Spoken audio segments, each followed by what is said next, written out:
Hello everyone. जैसा कि thumbnail से आप लोगों को पता चल गया होगा एंड इस वीडियो में टोटल 50 क्वेश्चंस को सॉल्व करने वाले हैं और ये थर्ड क्लासेस से पहले 2 क्लासेस और हो चुकी हैं मैराथन। उसका फ़ोल्डर आपको प्लेलिस्ट में मिल जाएगा, वहाँ से उन वीडियोस को देख लीजिएगा अगर आपने नहीं देखा है तो।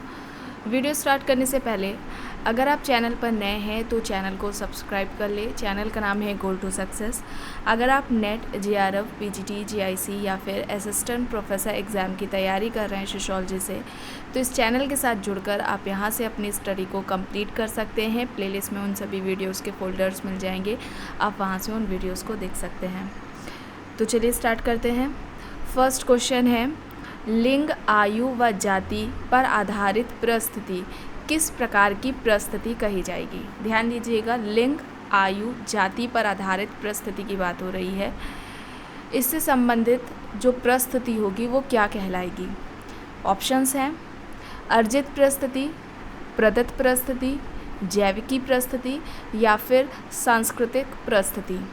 क्या हो जाएगा यहाँ पर बताइए। चलिए, इतनी बार स्टेटस एंड रोल के बारे में आप लोगों को बताया जा चुका है, तो यहाँ पर लिंग, आयु और जाति पर आधारित जो परिस्थिति होगी वो क्या कहलाएगी?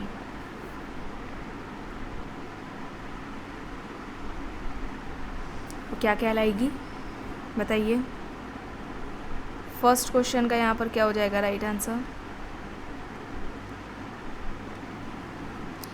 प्रदत्त परिस्थिति होगा। ठीक है, प्रदत्त परिस्थिति होगा। ऑप्शन बी यहाँ पर क्या होगा? राइट आंसर होगा। ठीक है, ऑप्शन बी यहाँ पर राइट होगा। रॉल्फ लिंटन, ठीक है, नाम सुना होगा, रॉल्फ लिंटन ने सबसे पहले परिस्थिति और जो भूमिका है, स्टेटस एंड रोल है, इसका इन दोनों का सम्मिलित दोनों यानी दोनों कॉन्सेप्ट का अगर हम ऐसे बात करें कि सबसे पहले स्टेटस जो ग्रुप होता है, परिस्थिति समूह है, उसका अध्ययन किसने किया है? तो मैक्स वेबर हैं। ठीक है, ध्यान दीजिएगा, मैक्स वेबर ने सबसे पहले स्टेटस ग्रुप की बात की थी। इसके अलावा अगर हम रोल की बात करते हैं तो रोल की बात सबसे पहले जॉर्ज हर्बर्ट मीड ने की थी। ठीक है, George Herbert Mead, mind, self and society जिनकी बुक थी। ठीक है, याद आ रहा है ना, आई एंड मी का कॉन्सेप्ट, सेल्फ। तो इन दोनों ही का कॉन्सेप्ट अगर हम दोनों को जोड़ दें, ठीक है, दोनों के सम्मिलित रूप को, स्टेटस एंड रोल का सबसे पहले व्यवस्थित तरीके से जो वर्णन है या अध्ययन कह लें हम, वो रॉल्फ लिंटन ने किया था अपनी book the study of man में। 1936 में ये बुक आती है। द स्टडी ऑफ मैन में सबसे पहले इन्होंने किया था और परिस्थिति और जो भूमिका है उसको कहा था कि ये दोनों ही एक दूसरे के पर्यायवाची हैं, एक दूसरे के बीच में, इन दोनों में क्या है, डायरेक्ट रिलेशन पाया जाता है, सीधा संबंध पाया जाता है। ये दोनों ही एक दूसरे के पर्यायवाची हैं, ये याद रखिएगा, पूछा जा सकता है।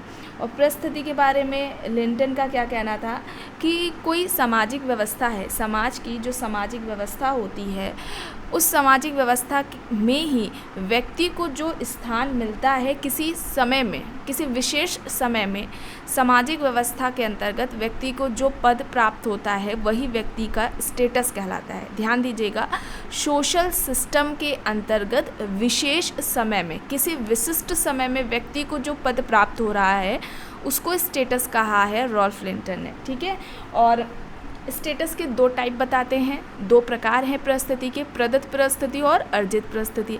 प्रदत्त परिस्थिति जो व्यक्ति को जन्म से प्राप्त होती है, यहाँ पर आपको जैसे देखने को मिल रहा है ना, जेंडर, कास्ट, है ना, और अर्जित परिस्थिति जिसे व्यक्ति अपनी योग्यता से प्राप्त करता है, तो ये हो जाएगी। और एक क्वेश्चन आपको देखने को मिलता है, डैश में से परिस्थिति का गतिशील व्यवहारिक पहलू क्या कहलाता है? तो भूमिका है। ठीक है, व्यक्ति जो भी परिस्थिति को धारण करता है, जो परिस्थिति है व्यक्ति की, उससे संबंधित जो भी कर्तव्यों का जो निर्वहन करता है, कार्यों को करता है, उस परिस्थिति से संबंधित, उसको ही भूमिका कहा जाता है। ठीक है, तो ये याद रखिएगा। यहाँ पर ऑप्शन बी क्या होगा? राइट आंसर होगा। यहाँ पर आप लोगों को कुछ इंपॉर्टेंट बात बताई जा रही है, चूँकि एग्ज़ाम के लिए टाइम बहुत कम है और सब पॉसिबल नहीं हो सकता है आप लोगों को कराना, तो जितना हो सकेगा मुझसे उतना कराया जाएगा। इसके अलावा जो पहले से ही आपको चैनल में आपको प्लेलिस्ट जब चेक करेंगे वहाँ से मिल जाएगा, जो कि आपको आपके एग्ज़ाम के लिए इम्पॉर्टेंट है, उसे ज़रूर देख लीजिएगा। समय को ध्यान में रखते हुए आपको बताया जा रहा है।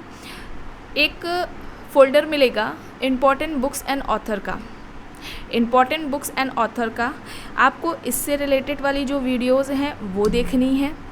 इसके अलावा एक आपको मिलेगा समाजशास्त्रियों से संबंधित महत्वपूर्ण तथ्य या समाजशास्त्रियों से संबंधित महत्वपूर्ण कथन, ठीक है, फ़ोल्डर मिल जाएगा, बनाया गया है। उससे रिलेटेड जो उसमें वीडियोज़ हैं, यानी कि जो समाजशास्त्रियों के द्वारा जो इम्पोर्टेंट बातें कही गई हैं वो वहाँ पर कराई गई हैं। एक फ़ोल्डर मिलेगा फील्ड वर्क से रिलेटेड, कि कहाँ पर किन समाजशास्त्रियों का अध्ययन रहा है, किस जनजाति पर रहा है, आपको ये देखना है। Status and a role, status and a role से रिलेटेड आपको देखना है, इसका भी फ़ोल्डर मिल जाएगा। अच्छे से एक्सप्लेन किया गया, अगर आप इसे एक बार अच्छे से देख लेंगे तो आपको पूरा ही कॉन्सेप्ट समझ में आ जाएगा। वो स्टेटस से रिलेटेड जितने भी कॉन्सेप्ट्स हैं, रोल से रिलेटेड जितने भी हैं, कल्चर से रिलेटेड जितने भी हैं, उन सभी को अगर आपने एक वीडियो को देख लिया, जितने भी फ़ोल्डर में वीडियोज़ हैं उसको देख लिया, तो आपको अच्छे से समझ में आएगा। फिर कार्ल मार्क्स वाला आपको देखना है, ठीक है, कार्ल मार्क्स जो कि मोस्ट इम्पॉर्टेंट है, इनसे रिलेटेड एग्जाम्स में क्वेश्चन पूछे जाते हैं, ठीक है, कार्ल मार्क्स। और फिर एक फ़ोल्डर आपको मिलेगा संरचना, स्ट्रक्चर, फंक्शनलिज्म, प्रकारवाद, स्ट्रक्चरल फंक्शनलिज्म, संरचनात्मक प्रकारवाद क्या है, और साथ में नीचे ही उसमें मेंशन भी किया गया है समाजशास्त्रियों के नाम, जैसे कि Spencer, Malinowski, Radcliffe Brown, Nadel, Levi Strauss, Parsons, Merton, इस तरीके से लिखा गया है। तो आपको उसमें 2-3 आई थिंक वीडियोस मिलेंगी या 4 हो सकती हैं, उसे ज़रूर देखना है, ठीक है। स्ट्रक्चर से भी रिलेटेड एग्ज़ाम्स में क्वेश्चंस पूछे जाते हैं, और बाकी जो भी आपके एग्ज़ाम से रिलेटेड इंपॉर्टेंट होगा उसको चैनल के जो कम्युनिटी है वहाँ पर लिंक वीडियो का शेयर कर दिया जाएगा, आप वहाँ से ज़रूर देख लीजिएगा। सब कुछ वहाँ पर आपको प्लेलिस्ट में मिल जाएगा, ठीक है। तो परेशान ना होइएगा, जितना भी मेरे से होगा आप लोगों के लिए इधर मैराथन की जो क्लासेस होगी उसमें कंप्लीट कराया जाएगा, लेकिन जो पहले से ही प्रोवाइड है चैनल पर उसे ज़रूर देख लीजिएगा अपने सिलेबस के अकॉर्डिंग, ठीक है। तो यहाँ पर ऑप्शन बी हो जाएगा। नेक्स्ट है, निम्नलिखित में से विचारकों का कौन सा समूह परिवर्तन के चक्रीय सिद्धांत से संबंधित है। अब यहाँ पर परिवर्तन का जो चक्रीय सिद्धांत है उसके बारे में बताना है कि किस समाजशास्त्रियों ने सामाजिक परिवर्तन का चक्रीय सिद्धांत दिया है। अब सामाजिक परिवर्तन की बात आती है तो सोशल चेंज, इसको भी कंप्लीट कराया जा चुका है, इसका भी प्लेलिस्ट में 2 फोल्डर बना हुआ है। एक तो सोशल चेंज से रिलेटेड थियरीज़ का, जिसमें कि समाजशास्त्रियों ने जो सामाजिक परिवर्तन के सिद्धांत दिए हैं, है ना, वो कराया गया है। उसमें स्पेंगलर का, टॉयनेबी का, सोरोकिन का, पेरेटो का मिल जाएगा, और एक फोल्डर मिल जाएगा सोशल चेंज से रिलेटेड MCQs का। तो पहले थियरीज़ वाला आपको देखना है, वहाँ से अच्छे से समझना है, फिर उससे रिलेटेड जो MCQs बनते हैं उनको वहाँ पर आपको सॉल्व करना है, वहाँ पर कंप्लीट कराया गया सब, तो वो आपको मिल जाएगा प्लेलिस्ट में, तो वहाँ से देखिएगा। यहाँ पर बताना है चक्रीय जो सामाजिक परिवर्तन का जो चक्रीय सिद्धांत है उससे संबंधित कौन है, तो बताइए यहाँ पर कौन हो जाएगा।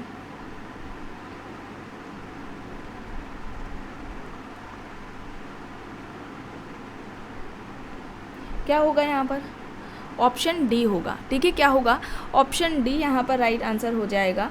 और सोरोकिन की जैसे आप लोगों को पता ही है, सामाजिक परिवर्तन का उनका सांस्कृतिक सिद्धांत रहा था, सांस्कृतिक गत्यात्मकता का सिद्धांत, जिससे संबंधित उनकी बुक भी रही है सोशल एंड कल्चरल डायनेमिक्स। फिर टॉयनेबी की जैसे कि बात की गई है, द स्टडी ऑफ हिस्ट्री, ठीक है, द स्टडी ऑफ हिस्ट्री करके बुक है, द स्टडी ऑफ हिस्ट्री टॉयनेबी की है। इसमें उन्होंने अपना सामाजिक परिवर्तन का जो सिद्धांत दिया था वो सभ्यता के इतिहास का चक्रीय सिद्धांत कहलाता है, सभ्यता के इतिहास का चक्रीय सिद्धांत कहलाता है, ठीक है। और एक स्पेंगलर का है, जो जैसे कि ऑप्शन में भी आपको देखने को मिल रहा है, इनकी जो बुक थी डिक्लाइन ऑफ द वेस्ट करके है, जिसमें सामाजिक परिवर्तन का सिद्धांत दिया था, और सामाजिक परिवर्तन की इन्होंने तुलना जीवन चक्र से की थी, मनुष्य के जीवन चक्र से की थी। जैसे व्यक्ति जन्म लेता है, ठीक है, फिर शिशुअवस्था में आता है, किशोरावस्था में, प्रौढ़ावस्था, फिर वृद्धावस्था, और मृत्यु को वो प्राप्त होता है, यानी मृत्यु हो जाती है। ठीक उसी तरीके से इनका कहना था कि सभ्यता का भी जन्म होता है, सभ्यता भी विकसित होती है, और अंत में सभ्यता का भी अंत होता है, ठीक है। ये मिल जाएगा। और पेरेटो का जो अभिजात वर्ग का परिभ्रमण का सिद्धांत है, ये इन्होंने दिया है, सामाजिक परिवर्तन से संबंधित है। ये भी आपको जब थ्योरी वाला आप देखेंगे ना सोशल चेंज से रिलेटेड, वहाँ पर मिल जाएगा। तो यहाँ पर ऑप्शन डी यहाँ पर क्या होगा, राइट होगा। नेक्स्ट है, घुरिये ने भारतीय जनजातियों को कहा है अनुसूचित जनजाति, आदिवासी, आदिम जनजाति या फिर पिछड़े हिंदू। तो बताइए यहाँ पर घुरिये ने, जीएस घुरिये ने भारतीय जनजातियों को क्या कहा था इनमें से? अनुसूचित जनजाति, आदिवासी, आदिम जनजाति या फिर पिछड़े हिंदू।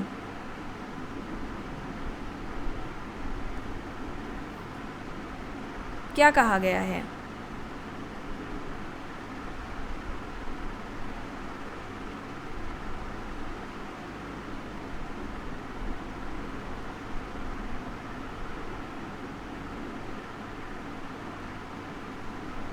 तो पिछड़े हिंदू कहा है, ठीक है, क्या कहा है? पिछड़े हिंदू कहा है। और जो भारतीय जनजातियों से संबंधित जो नीतियों की बात हो रही थी, तो उन नीतियों में अगर हम बात करें, जैसे कि वेरियर एल्विन ने पृथक्करण की नीति की बात की थी, आइसोलेशन पॉलिसी की बात की थी, है ना, पृथक्करण की नीति की बात की थी, नेशनल पार्क की बात इन्होंने की थी। तो वैसे ही इन्होंने आत्मसातकरण की भी बात की थी। किसकी बात की थी? आत्मसातकरण की बात की थी घुरिये ने, आत्मसातकरण की बात की थी घुरिये ने। तो यहाँ पर क्या होगा? ऑप्शन डी यहाँ पर क्या होगा? राइट आंसर हो जाएगा। और घुरिये इन्होंने भारतीय समाजशास्त्री परिषद की स्थापना की थी। भारतीय समाजशास्त्री परिषद की स्थापना की थी घुरिये ने। और इनकी कुछ इंपॉर्टेंट बुक्स के बारे में बात की जाए तो एक बुक है culture and society 1945, culture and society 1945 में आती है, ये एक बुक है। इसके अलावा कास्ट क्लास एंड ऑक्यूपेशन 1961 में आती है, कास्ट क्लास एंड ऑक्यूपेशन, जिसमें कि उन्होंने जाति व्यवस्था की 6 विशेषताएं बताई थी, ठीक है, 6 विशेषताएं जो कि आप लोगों को बताई गई थी। समाज का खंडात्मक विभाजन था, संस्तरण था, भोजन तथा सामाजिक सहवास पर प्रतिबंध था, विभिन्न जातियों की सामाजिक धार्मिक निर्योग्यताएं, पेशों के अप्रतिबंधित चुनाव की बात की थी, और विवाह चुनाव का जो अभाव था वो, और विवाह संबंधी जो प्रतिबंध पाया जाता है, ये सभी 6 विशेषताएं उन्होंने बताई थी अपने book caste class and occupation में। फिर एक इनकी बुक है फैमिली एंड किन Indo European culture 1962, family and किन इंडो यूरोपियन कल्चर 1962 में ये बुक आती है। और एक बुक इनकी है द शेड्यूल ट्राइब्स 1963 में, द शेड्यूल ट्राइब्स आती है 1963 में। द इंडियन साधुस, ये भी इम्पॉर्टेंट बुक है आपके पेपर्स में, पीजीडी का जैसे कि पेपर हुआ है उसमें भी पूछी गई है कई बार, द इंडियन साधुस, ठीक है। तो ये कुछ इंपॉर्टेंट बुक्स थी, इन्हें आप लोग ध्यान रखिएगा। ऑप्शन डी यहाँ पर राइट होगा। नेक्स्ट है, निम्नलिखित में से कौन सामाजिक संरचना का निर्माणकारी तत्व है? सोशल स्ट्रक्चर इम्पॉर्टेंट है, ये टॉपिक एग्ज़ाम्स में हर क्वेश्चंस इससे रिलेटेड देखने को मिलते हैं। तो सामाजिक संरचना का निर्माणकारी तत्व पूछा जा रहा है, कौन सा है? परिवार का आकार व स्वजनों की संख्या, परिस्थिति व भूमिका, आयु व लिंग अनुपात, प्रजनन व मृत्यु दर। तो क्या हो जाएगा यहाँ पर? फोर्थ क्वेश्चन का यहाँ पर राइट आंसर क्या होगा? परिस्थिति व भूमिका होगा, ठीक है। क्या होगा? परिस्थिति व भूमिका होगा। ऑप्शन बी यहाँ पर क्या होगा? राइट आंसर हो जाएगा। अच्छा, स्टेटस के बारे में बात की जाए, सोशल स्ट्रक्चर, ठीक है। स्ट्रक्चर यानी संरचना, सामाजिक संरचना की सबसे पहली बात, सामाजिक संरचना का सबसे पहले प्रयोग किसने किया था? हर्बर्ट स्पेंसर ने किया था। किसने किया था? हर्बर्ट स्पेंसर ने किया था। और एक इम्पॉर्टेंट क्वेश्चन ये भी बनता है कि किसने सामाजिक संरचना की तुलना मानव शरीर से की थी? तो हर्बर्ट स्पेंसर ही हैं जिन्होंने सामाजिक संरचना की तुलना मानव शरीर से की थी। और इनका ये कहना था कि जिस तरीके से जो मानव शरीर होता है उसके जो पार्ट्स होते हैं, जो अंग होते हैं मानव शरीर के, जैसे हाथ, पैर, नाक, है ना, कान, मुंह, ये सभी जो पार्ट्स हैं ये अलग अलग होते हुए भी एक होकर एक साथ जुड़कर जो फंक्शंस होते हैं, अपने अपने कार्य करते हैं, ताकि जो शरीर है उसका वो निर्माण करते हैं। कार्य करते हुए शरीर, जो बॉडी है वो सही तरीके से चलती है, उसका बॉडी का निर्माण करते हैं। ठीक ऐसे ही स्पेंसर का कहना था कि जो समाज में जो हमें सोसाइटी में इकाइयाँ हम कह लें जो देखने को मिलती है, जैसे कि परिवार हो गया, संस्था हो गई, विवाह हो गई, है ना, राजनीतिक व्यवस्था हो गई, तो ये सभी क्या करते हैं, एक हो करके सामाजिक संरचना का निर्माण करते हैं। ये सभी अपने फंक्शंस को करते हैं, सामाजिक संरचना का क्या करते हैं, ये निर्माण करते हैं। तो मानव शरीर से सामाजिक संरचना की तुलना करने वाले कौन हैं, हर्बर्ट स्पेंसर हैं, ये याद रखिएगा। और एक क्वेश्चन बनता है कॉल मैनहीम का कि किसने सामाजिक संरचना को सामाजिक शक्तियों का जाल कहा है।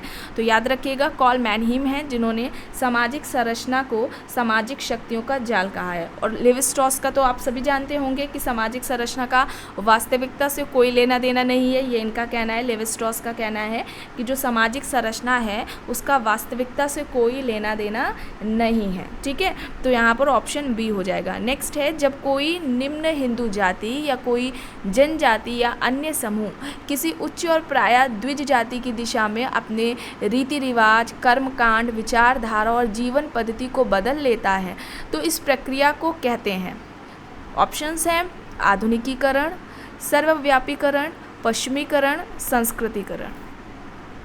कोई निम्न हिंदू जाति या जनजाति या कोई अन्य समूह किसी उच्च जाति या द्विज जाति की जो रीति रिवाज होती है, जो जीवन शैलियाँ होती हैं, धार्मिक पद्धतियाँ होती हैं, उनका अनुकरण करती है और इस विश्वास के साथ करती है कि उस निम्न जाति या निम्न हिंदू जनजाति का जो जातीय व्यवस्था में उसका जो स्थान है वो बेहतर होगा। और ये जो अनुकरण होती है कई पीढ़ियों तक करती है वो जनजाति या जाति। ठीक है, तो उसको हम क्या कहते हैं, संस्कृतिकरण कहते हैं, संस्कृताइजेशन कहते हैं। ठीक है, वो क्या कहलाती है, संस्कृतिकरण कहलाती है। और ये कॉन्सेप्ट किसका था, बताइए, ये कॉन्सेप्ट किसका था, संस्कृतिकरण की अवधारणा किसने दी है, एम.एन. श्रीनिवास ने दी है। अपनी book religion and society among the कुक्स of south India में दी थी। और यहाँ पर ये याद रखिएगा, इस बुक में इन्होंने स्ट्रक्चरल फंक्शनल अप्रोच को अपनाया था, स्ट्रक्चरल फंक्शनल अप्रोच को इन्होंने अपनाया था इस बुक में। ठीक है, स्ट्रक्चरल फंक्शनल अप्रोच को। और ना केवल अपनी इस बुक में बल्कि इंडियाज़ विलेजेस, एक जो बुक है इनकी इंडियाज़ विलेजेस, उसमें भी स्ट्रक्चरल फंक्शनल यानी संरचनात्मक प्रकार्यात्मक उपागम को अपनाया था, उसका प्रयोग किया था। और जहाँ पर उस समय लोगों का जैसे कि कहना था कि जो भारत है, भारत में जो जाति व्यवस्था है वो क्या है, गतिहीन है, उसमें गतिशीलता नहीं पाई जाती है। तो श्रीनिवास का कहना था कि ये गलत है। जब वो दक्षिणी भारत में मैसूर की कुर्ग जाति का जब अध्ययन करते हैं तो उन्होंने ये कहा कि ये कहना गलत है कि जाति, भारत में जो जाति है वो गतिहीन है, उसमें गतिशीलता नहीं पाई जाती। तो श्रीनिवास कहते हैं कहना गलत है, जातियों में भी गतिशीलता संभव है, भारत की जो जातियां हैं उनमें भी गतिशीलता संभव है। और वो किस तरीके की उसमें जातियों में गतिशीलता की बात करते हैं कि ये जो वहाँ पर प्रोसेस पाया जाता है जिसको कहते हैं पश्चिमीकरण, संस्कृतिकरण, उसके द्वारा भारत की जातियों में गतिशीलता देखी गई है। ठीक है, तो इस तरीके से भी पूछा जाता है कि जातियों में गतिशीलता किस प्रक्रियाओं की देन है या किस प्रक्रियाओं के परिणाम स्वरूप या किसने देखा है। ठीक है, तो एम.एन. श्रीनिवास ने बात की थी वेस्टर्नाइजेशन, संस्कृताइजेशन, मॉडर्नाइजेशन, जो कि इनके कॉन्सेप्ट है, उसके ज़रिए ये सभी जो जातियाँ होती हैं भारत में, जो जातियाँ हैं दक्षिणी भारत में, उसमें गतिशीलता इन प्रक्रियाओं के द्वारा संभव है। ठीक है, तो ये कॉन्सेप्ट कहाँ इन्होंने किस बुक में बात की है, religion and society among the कुक्स of south India में ये कॉन्सेप्ट दिया है। और एम.एन. श्रीनिवास के दो मेन इंपॉर्टेंट कॉन्सेप्ट रहे हैं, जैसा कि आप लोगों को बार बार बताया जाता है कि ये इंपॉर्टेंट है, आपके हर एग्जाम में देखने को मिलता है, पूछा जाता है। तो इसका भी प्लेलिस्ट में फोल्डर मिल जाएगा एम.एन. श्रीनिवास की मुख्य अवधारणाओं से रिलेटेड। ठीक है, तो चूँकि सब कुछ यहाँ पर बताना पॉसिबल नहीं है, वीडियो ज़्यादा लंबा हो जाएगा, है ना, तो आप लोग वहाँ से ज़रूर देख लीजिएगा। कुछ बातें ये भी हो सकती हैं कि मुझसे मिस हो जाएं, सब याद नहीं रहती हैं क्योंकि वो पर्टिकुलर उस टॉपिक से ही रिलेटेड वो वीडियो है, तो वहाँ पर सारा सब कुछ उसी वीडियो में बताया गया है, तो वहाँ पर ज़रूर देखिएगा। संस्कृतिकरण की एक अवधारणा आपको मिलेगी एक वीडियो, और एक वीडियो डोमिनेंट कास्ट, प्रभुत्व जाति की मिल जाएगी। ये दोनों ही मोस्ट इम्पॉर्टेंट है, हर एग्जाम्स में ये इनसे रिलेटेड क्वेश्चंस देखने को मिलते हैं। ठीक है, तो यहाँ पर ऑप्शन डी होगा राइट। नेक्स्ट है, अगस्त कॉम्ट ने विज्ञानों के संस्तरण के सिद्धांत में प्रथम स्थान किस विषय को दिया है। अब इन्होंने जो साइंस का क्लासिफिकेशन किया था अगस्त कॉम्ट ने, उसमें से सबसे पहले किसकी बात की थी। ऑप्शंस हैं प्राणी शास्त्र, भौतिक शास्त्र, गणित शास्त्र या फिर समाजशास्त्र। अब अगस्त कॉम्ट अगस्त कॉम्ट कौन है? समाजशास्त्र के जनक है ना, समाजशास्त्र के जनक हैं। इनके गुरु कौन है? सेंट साइमन है। प्रत्यक्षवाद की भी इन्होंने अवधारणा दी है। ज्ञान के 3 स्तर, जिसको मानव के उद्विकास के 3 चरण भी कहा जाता है। पहला धार्मिक स्तर, दूसरा तात्विक स्तर, तीसरे नंबर पर वैज्ञानिक या प्रत्यक्षवाद का जो स्तर है उसकी बात की जाती है। तो याद रखिएगा, ज्ञान के 3 स्तर और मानव उद्विकास के 3 चरण दोनों ही एक है, ठीक है। और जो विज्ञानों का जो संस्करण दिया है या जो विज्ञानों का वर्गीकरण किया है, तो सबसे पहले मैथ्स की बात करते हैं, ठीक है। मैथ्स सबसे पहले गणित शास्त्र, फिर एस्ट्रोनॉमी यानी कि खगोल शास्त्र, 3rd नंबर पर आता है फिजिक्स यानी कि भौतिक शास्त्र की बात करते हैं, 4th नंबर पर केमिस्ट्री यानी कि रसायन शास्त्र की, 5th नंबर पर बायोलॉजी यानी जीव विज्ञान के, एंड लास्ट में सोशोलॉजी यानी कि समाजशास्त्र की ये बात करते हैं अगस्त कॉम्ट, ठीक है। तो ये याद रखिएगा। तो यहाँ पर क्या हो जाएगा, सबसे पहले पूछा गया है तो गणित शास्त्र मैथ्स हो जाएगा। ऑप्शन सी यहाँ पर क्या होगा, राइट होगा। नेक्स्ट है सामाजिक अंतःक्रिया द्विपक्षीय है, व्यक्तियों का व्यक्तियों पर प्रभाव तथा समूहों का समूह पर प्रभाव। किसका तर्क है? ऑप्शंस हैं Green, Park and Burgess, Lundberg, MacIver, Page. अब सामाजिक अंतःक्रिया सोशल प्रोसेस, इसको भी कंप्लीट कराया जा चुका है, इसका भी प्लेलिस्ट में फोल्डर मिल जाएगा, देख सकते हैं। जिन्होंने नहीं देखा है वहाँ पर कंप्लीट कराया गया है। अब किसने इनमें से कहा है कि सामाजिक अंतःक्रिया द्विपक्षीय है, उसके 2 पक्ष होते हैं, एक तो व्यक्तियों का व्यक्तियों के ऊपर प्रभाव देखने को मिलेगा अंतःक्रिया का, और दूसरा समूहों का समूहों पर प्रभाव। Options Green, Park and Burgess, Lundberg, MacIver, Page है। तो जितने भी चैनल से पहले से लोग जुड़े हुए हैं, जिन्होंने उन सभी वीडियोस को देखा है, तो यहाँ पर कमेंट बॉक्स में बताइए कि राइट आंसर क्या होगा। 7th का क्या होगा यहाँ पर?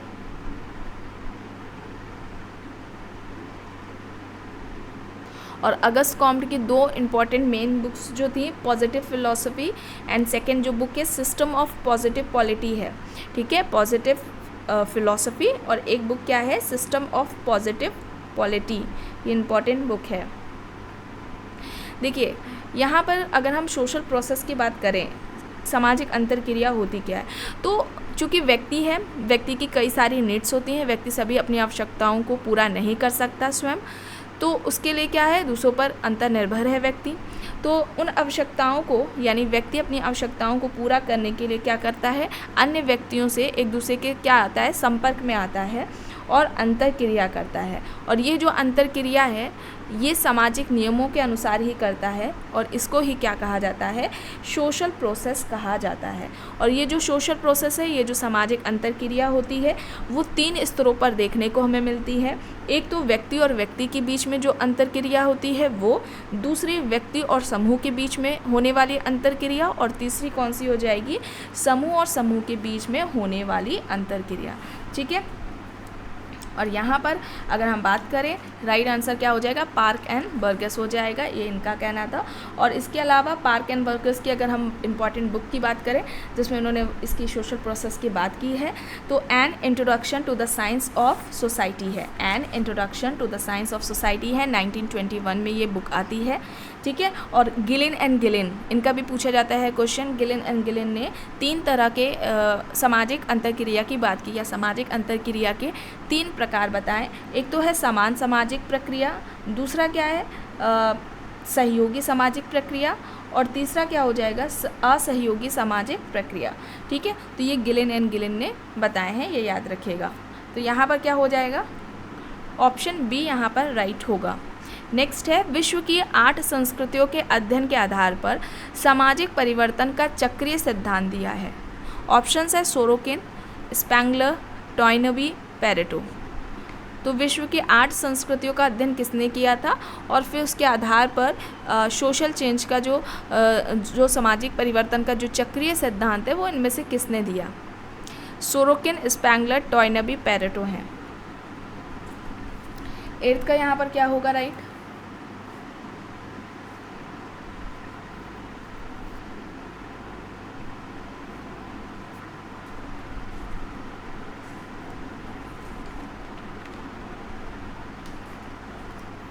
बताइए।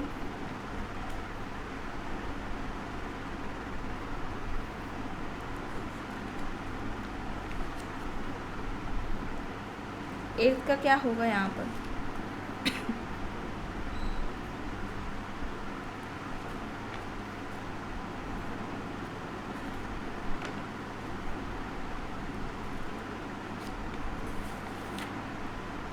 सामाजिक परिवर्तन का चक्रीय सिद्धांत विश्व की 8 संस्कृतियों का अध्ययन करके किसने दिया था?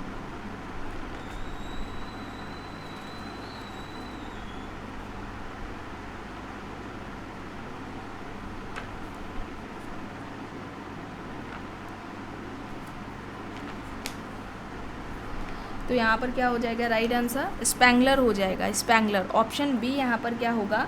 राइट आंसर हो जाएगा स्पेंगलर। ठीक है, डिक्लाइन ऑफ द वेस्ट इनकी बुक रही है, जैसा कि अभी आप लोगों को इससे पहले क्वेश्चन आया था, वहाँ पर बताया गया था। सामाजिक परिवर्तन की तुलना इन्होंने जीवन चक्र से की थी, कि जिस तरीके से व्यक्ति का जन्म होता है शिशु अवस्था से किशोरावस्था, फिर प्रौढ़ावस्था और फिर व्यक्ति की मृत्यु हो जाती है, ठीक उसी तरीके से इनका कहना था कि सभ्यता भी जन्म लेती है, विकसित होती है और अंत में वो खत्म हो जाती है, उसका अंत हो जाता है। तो यहाँ पर ऑप्शन बी क्या होगा? राइट होगा। नेक्स्ट है, जीपी मर्डॉक के अनुसार परिवार के 4 प्रकार हैं, निम्नलिखित में से कौन सा नहीं है? इनमें से कौन सा एक फंक्शन नहीं है जिसके बारे में जीपी मर्डॉक ने बात नहीं की है?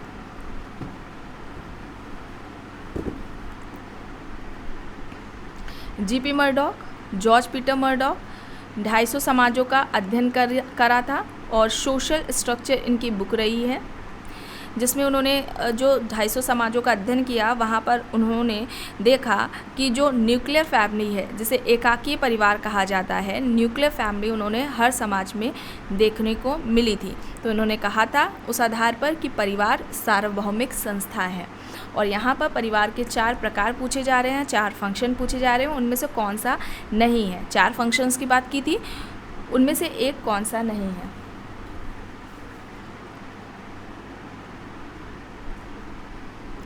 तो यहाँ पर क्या हो जाएगा?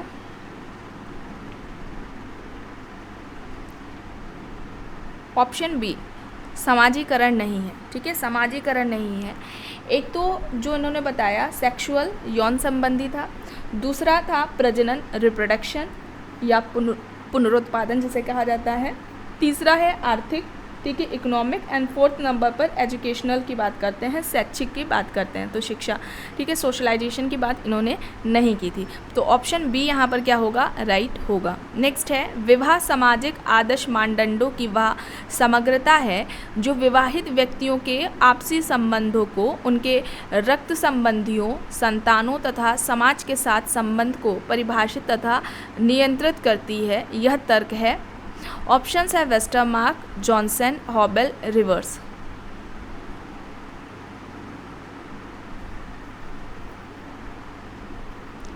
सामाजिक आदर्शों मानदंडों की समग्रता है विवाह, जो विवाहित व्यक्तियों के बीच में जो आपसी संबंध पाए जाते हैं, उनको रक्त संबंधियों, संतानों, समाज के साथ संबंध को ये परिभाषित करती है और नियंत्रित करती है। इस तरीके से विवाह को परिभाषित किसने किया है?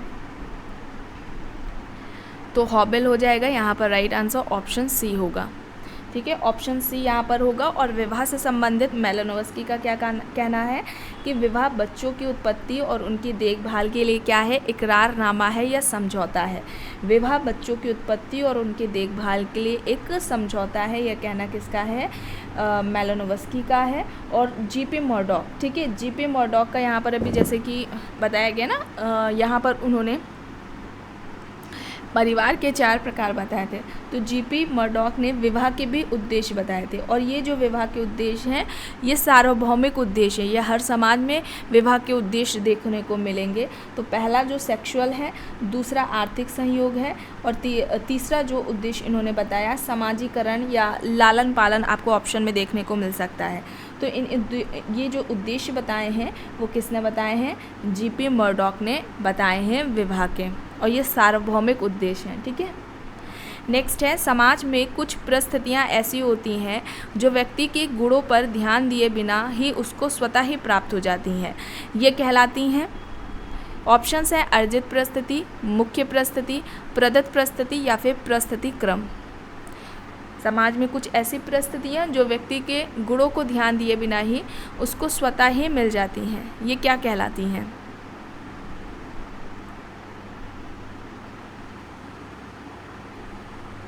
अर्जित प्रस्तुति, मुख्य प्रस्तुति, प्रदत्त प्रस्तुति या फिर प्रस्तुति क्रम। तो ऐसी प्रस्तुतियाँ प्रदत्त प्रस्तुति कहलाती हैं। ऑप्शन सी यहाँ पर क्या होगा, राइट होगा। प्रदत्त प्रस्तुति जो व्यक्ति को स्वतः मिलती हैं जन्म से, और अर्जित प्रस्तुति जिसे व्यक्ति अपनी योग्यता से प्राप्त करता है। प्रदत्त और अर्जित प्रस्तुति की बात किसने की थी, रॉल्फ लिंटन ने द स्टडी ऑफ मैन में 1936, ये उनकी बुक है, 1936 में ये आई थी।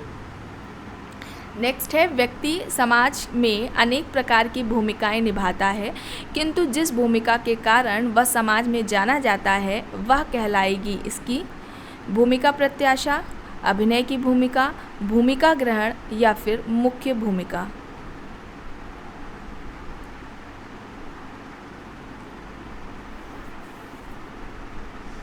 समाज में व्यक्ति कई तरीके की भूमिकाओं को करता है, निभाता है, निर्वहन करता है भूमिकाओं का, लेकिन उन भूमिकाओं में से एक ऐसी भूमिका जिसके द्वारा वो समाज में जाना जाता है, उस भूमिका को क्या कहा जाएगा? भूमिका प्रत्याशा, अभिनय की भूमिका, भूमिका ग्रहण या फिर मुख्य भूमिका। तो यहाँ पर क्या हो जाएगा, मुख्य भूमिका हो जाएगा। ठीक है, मुख्य भूमिका हो जाएगा। ऑप्शन डी यहाँ पर क्या होगा, राइट होगा। नेक्स्ट है, गलत युग्म चुनना है। कॉन्सेप्ट्स हैं ये सभी। मुख्य प्रस्तुति हिलर, प्रस्तुति पुंज मर्टन, भूमिका दूरी पार्सन्स, भूमिका तथा प्रस्तुति रॉल्फ लिंटन। चलिए बताइए। और एक आपको कॉन्सेप्ट मिलेगा, प्लेलिस्ट में फोल्डर मिलेगा।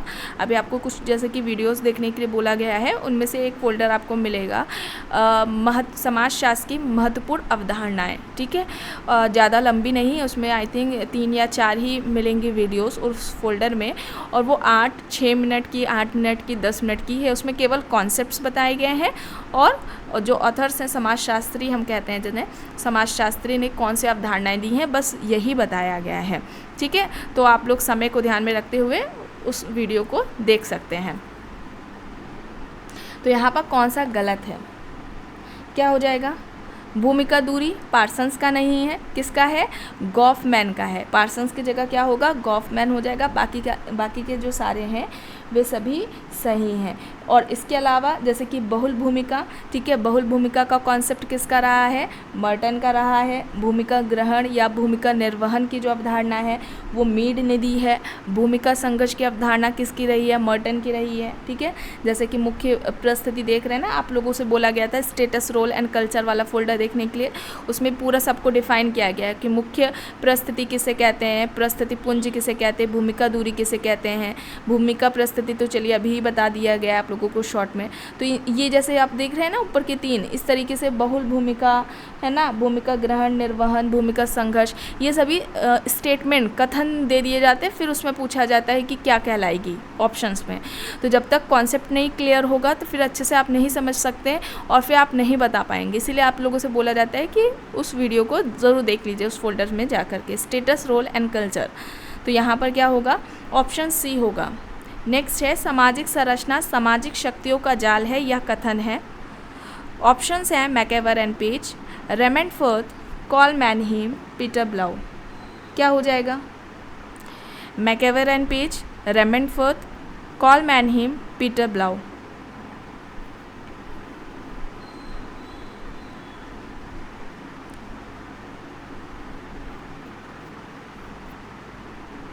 तो सामाजिक संरचना सामाजिक शक्तियों का जाल है, ये कहना किसका था? कॉल मैनहीम का कहना था।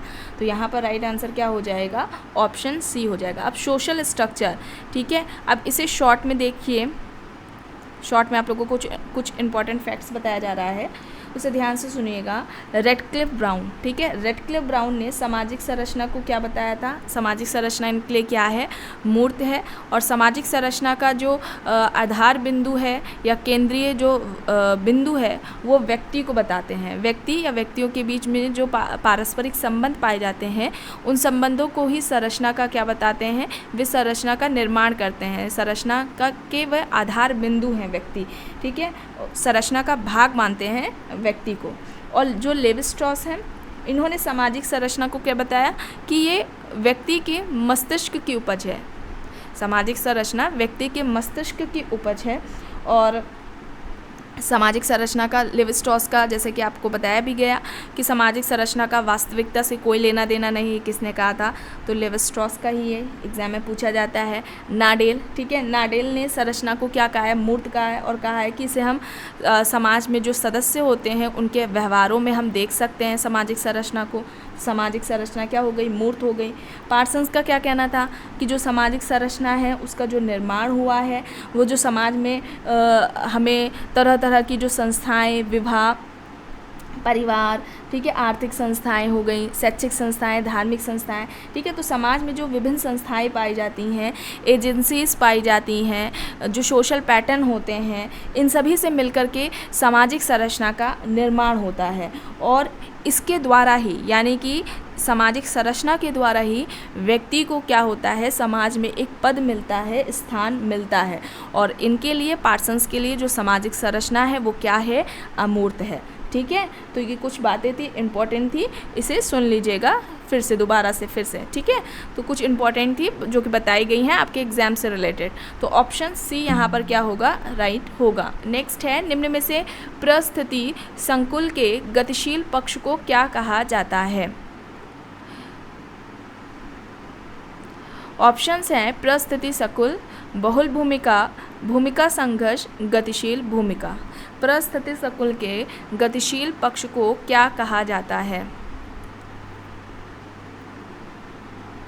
परिस्थिति संकुल, बहुल भूमिका, भूमिका संघर्ष, गतिशील भूमिका, क्या कहा जाएगा।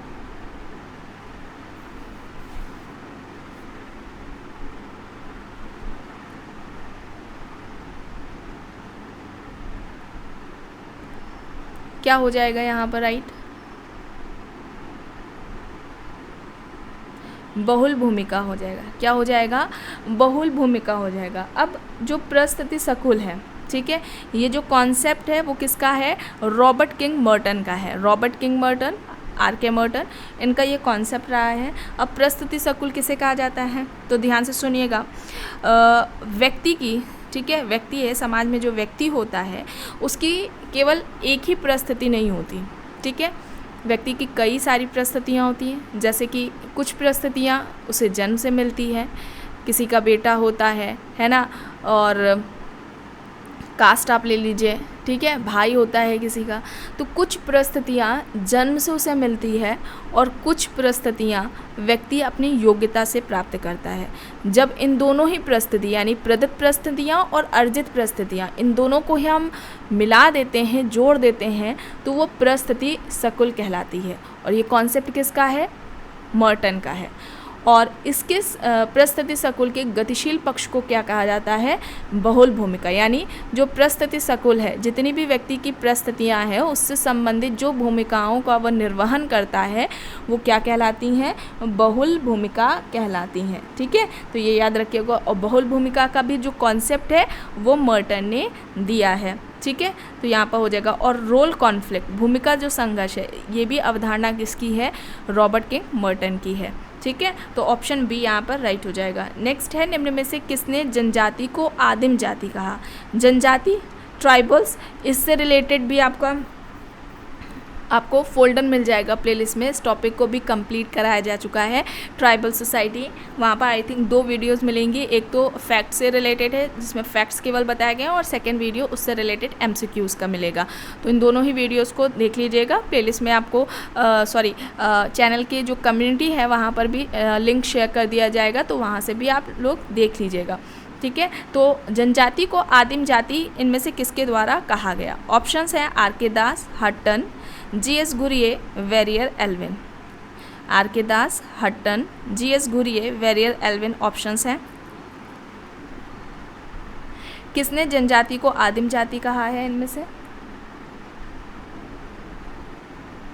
तो हट्टन हो जाएंगे। ठीक है, हट्टन हो जाएंगे। ऑप्शन बी यहाँ पर क्या होगा, राइट होगा। नेक्स्ट है, शाली विवाह निम्न में से किस जनजाति में पाया जाता है। अब शाली विवाह, जिसे सोरोरेट विवाह भी कहा जाता है।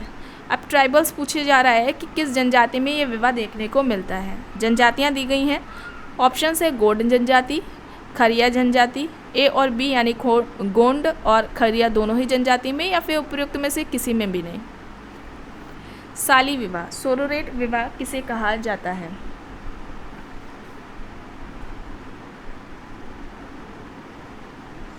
तो क्या होगा यहाँ पर बताइए?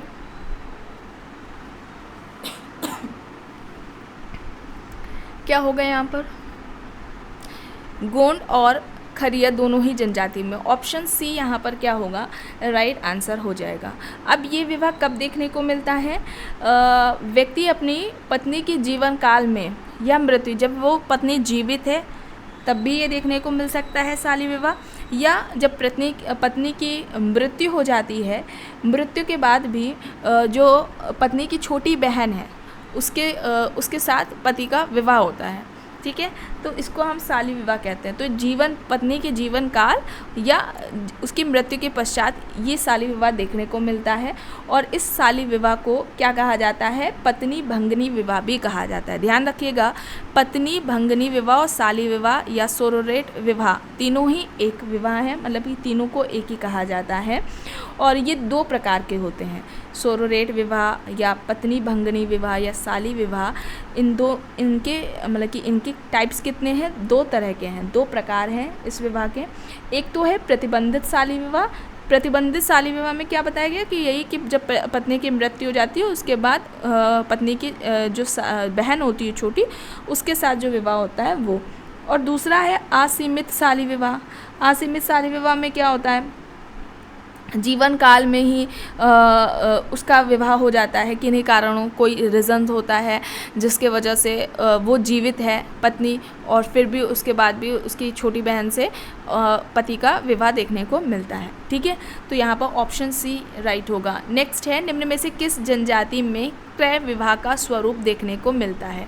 अब क्रय विवाह पूछा जा रहा है किस जनजाति में पाया जाता है? संथाल, हो, उराव या फिर उपयुक्त सभी में। यहाँ पर आप लोग जब ट्राइबल सोसाइटी वाला जो फोल्डर है, जो वीडियोस अगर देखे होंगे, वहाँ पर जनजातियों से संबंधित जो महत्वपूर्ण बातें थी, है ना, वहाँ पर कराई गई थी। किस समाजशास्त्री ने जनजाति के बारे में क्या कहा है, या जनजाति का कौन सा कृषि कार्य करती है, विवाह का कौन सा स्वरूप देखने को मिलता है ना। जो कुछ आर्टिकल्स थे जो कि वहाँ पर बताए गए थे ट्राइबल से रिलेटेड, कुछ पॉलिसीज़ थी जिनकी बात की गई थी, तो ये सभी वहाँ पर कराया गया है। तो यहाँ पर क्रय विवाह का बात की जा रही है कि विवाह का जो स्वरूप है क्रय विवाह, वो किस जनजाति में पाया जाता है? संथाल जनजाति, हो जनजाति, उराव जनजाति या फिर उपयुक्त सभी। क्या होगा यहाँ पर? उपयुक्त सभी होगा। यहाँ पर ऑप्शन डी राइट हो जाएगा। इन सभी जनजातियों में क्रय विवाह देखने को मिलता है। अब यहाँ पर जो लड़का होता है उसके द्वारा कन्या मूल दिया जाता है। कन्या का जो मूल होता है वो उसको देता है, और फिर उसके बाद ये जो विवाह होता है वो देखने को मिलता है। और इसके अलावा नागा जनजाति है जिसमें भी ये विवाह देखने को मिलता है, नागा ट्राइब में भी। ठीक है, नेक्स्ट है, भारत में जनजातियाँ अब धीरे धीरे जाति व्यवस्था में विलीन हो रही हैं। इंडिया में जो ट्राइबल्स हैं वो धीरे धीरे कास्ट सिस्टम में क्या हो रहे हैं? शामिल हो रहे हैं, जाति व्यवस्था में विलीन हो रहे हैं। अब ये किसका तर्क है? ऑप्शन है आंद्रे बेते, एलपी विद्यार्थी, सुरजीत सिन्हा या फिर NK Bose. Andre Beteille, LP Vidyarthi, Surajit Sinha, NK Bose options हैं। क्या हो जाएगा यहाँ पर?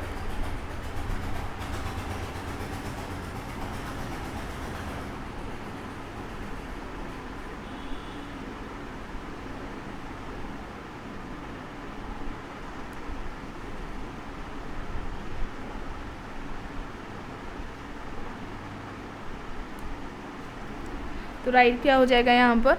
एलपी विद्यार्थी हो जाएगा। ऑप्शन बी यहाँ पर राइट आंसर हो जाएगा। ललिता प्रसाद विद्यार्थी इनका पूरा नाम है। ऑप्शन बी यहाँ पर राइट होगा।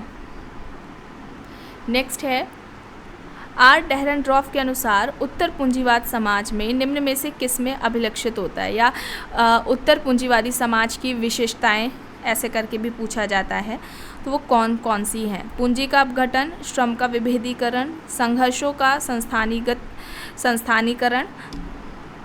अब इनमें से बताना है कि उत्तर पूंजीवादी समाज की कौन सी विशेषताएं हैं। सॉरी, जिसकी बात डेरेनट्रॉफ ने की है। तो इन सभी की बात की है। ऑप्शन सी यहाँ पर क्या होगा, राइट होगा। नेक्स्ट है the biology of population growth. The biology of population growth ये किसकी बुक है? ऑप्शंस है Henry George, Raymond Pearl, Frankfurter, Sadler.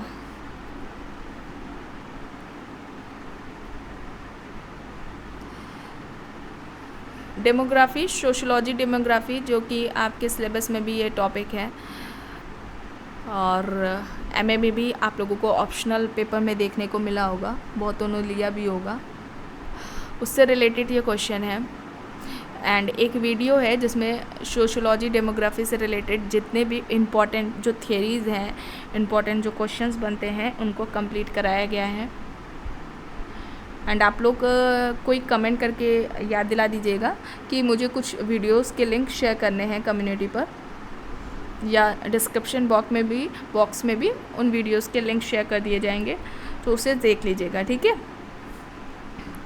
तो यहाँ पर the biology of population growth ये बुक किसकी है? रेमंड पर्ल की है। रेमंड पर्ल, ऑप्शन बी यहाँ पर क्या होगा, राइट होगा, ठीक है। ऑप्शन बी यहाँ पर क्या होगा, राइट होगा। और जनसंख्या से संबंधित इनका वृद्धिघात वक्र का सिद्धांत था, ठीक है। रेमंड पर्ल ने जनसंख्या से संबंधित वृद्धिघात वक्र का सिद्धांत दिया था, तो ऑप्शन बी यहाँ पर राइट है। नेक्स्ट है जनजातीकरण की अवधारणा के प्रतिपादक हैं। जनजातीकरण का कॉन्सेप्ट किसका रहा है? ऑप्शंस हैं DN. Majumdar, Surajit Sinha, Verrier Elwin, SL. Kalia. अब जनजातीकरण की अवधारणा, इसमें क्या होता है, कोई उच्च जाति अपने पास की किसी जनजाति के संपर्क में आती है, ठीक है, उनके मूल्यों यानी जनजातियों के मूल्यों, उनका जो लाइफ स्टाइल है उसको अपनाने लगती है, तो ऐसी प्रक्रिया जनजातीकरण कहलाती है। इसमें कोई उच्च जाति है जो जनजाति ट्राइबल्स की जो लाइफ स्टाइल है उनको फॉलो कर रही है, तो उसको ही जनजातीकरण कहा जाता है।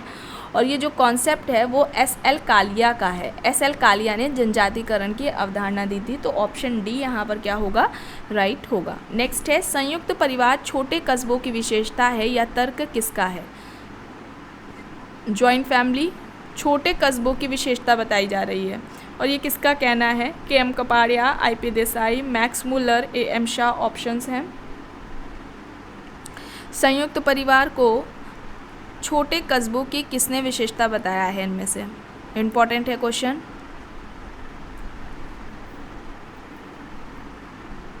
KM. Kapadia, IP. Desai, Max Muller, AM. Shah options हैं।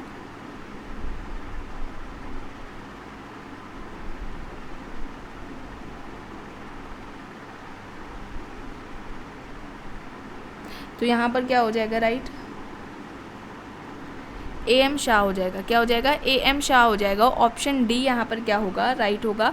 और इनका गुजरात के कुछ गांवों पर अध्ययन रहा है ए.एम. शाह ने, और उससे रिलेटेड जो उन्होंने बुक्स दी थी, बात की थी, जिसकी बुक का नाम क्या है? Basic terms and concept in the study of family in India. Basic terms and concepts in the study of family in India, ये इनकी बुक है ए.एम. शाह की, तो ऑप्शन डी यहाँ पर क्या होगा, राइट होगा। नेक्स्ट है स्ट्रीट कॉर्नर सोसाइटी, जो बुक है वो शोध की किस विधि पर आधारित है?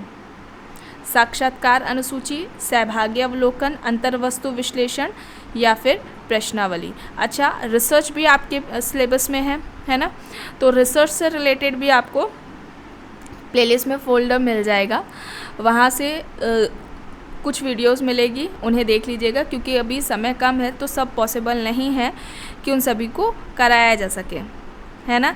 तो सब कुछ पहले से ही अवेलेबल है, आप को बस चेक करना है प्लेलिस्ट और वहाँ से उन वीडियोस को देखना है। तो यहाँ पर क्या हो जाएगा, सहभागी अवलोकन पर, ठीक है, सहभागी अवलोकन। और ये बुक किसकी है, चलिए कमेंट में बताइएगा, ये बुक किसकी है? स्ट्रीट कॉर्नर सोसाइटी बुक किसकी है? नेक्स्ट है अनौपचारिक सामाजिक नियंत्रण आत्मनियंत्रण है या तर्क दिया है? अनौपचारिक सामाजिक नियंत्रण आत्मनियंत्रण है, यह किसका कहना है? ऑप्शंस है कूले, G H. Meet, Auguste Comte बोटोमोर। Social control, इस टॉपिक को भी कंप्लीट कराया जा चुका है, इसका भी फोल्डर प्लेलिस्ट में मिल जाएगा। तो जो अनौपचारिक सामाजिक नियंत्रण है उसको आत्मनियंत्रण किसने कहा है? अब सामाजिक नियंत्रण की बात आती है तो सबसे पहले व्यवस्थित तरीके से अध्ययन E.A. रॉस ने किया था अपनी बुक सोशल कंट्रोल। ये बुक कब आती है? 1901 में आती है, कई बार आप लोगों को बताया गया है। और सामाजिक नियंत्रण के बारे में इनका क्या कहना था E.A. रॉस का, कि जो नियंत्रण है वे कुछ ऐसी शक्तियाँ होती हैं जिनके द्वारा समाज अपने सदस्यों को अपने अनुरूप बनाता है। ठीक है, सामाजिक नियंत्रण कुछ ऐसी शक्तियाँ होती हैं जिसके द्वारा, यानी जिन शक्तियों के द्वारा समाज अपने सदस्यों को, यानी समाज में जो रहने वाले लोग होते हैं उनको अपने अनुरूप बनाता है, तो उनको ही सामाजिक नियंत्रण कहा है E.A. रॉस ने। मानव नियंत्रण के ही कारण मानव है, ये कहना किसका था? लैंडिस एंड लैंडिस का कहना था। ठीक है, ये भी इम्पोर्टेंट है, इसे भी ध्यान रखिएगा। तो यहाँ पर क्या होगा? अगस्त जो 25 का राइट आंसर है वो बताइए किसका है?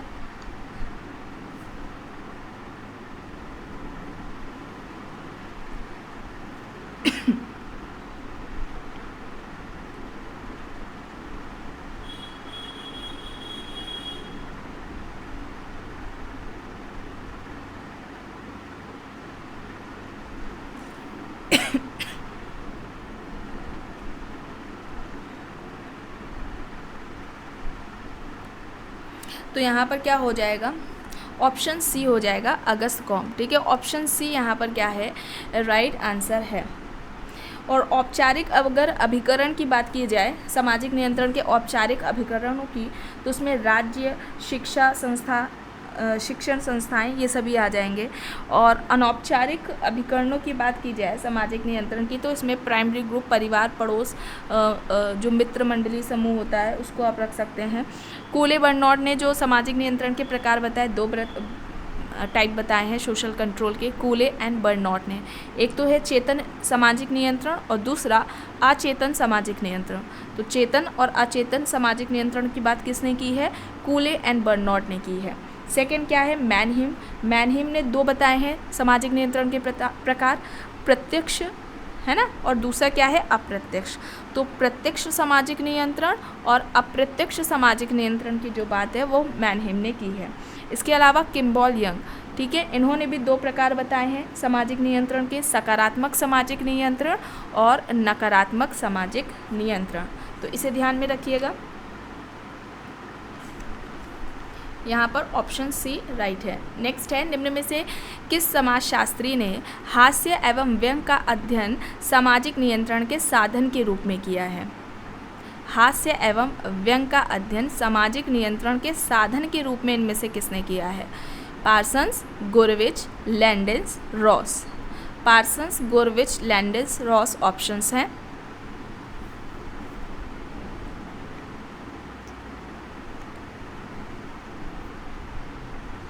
क्या होगा यहाँ पर?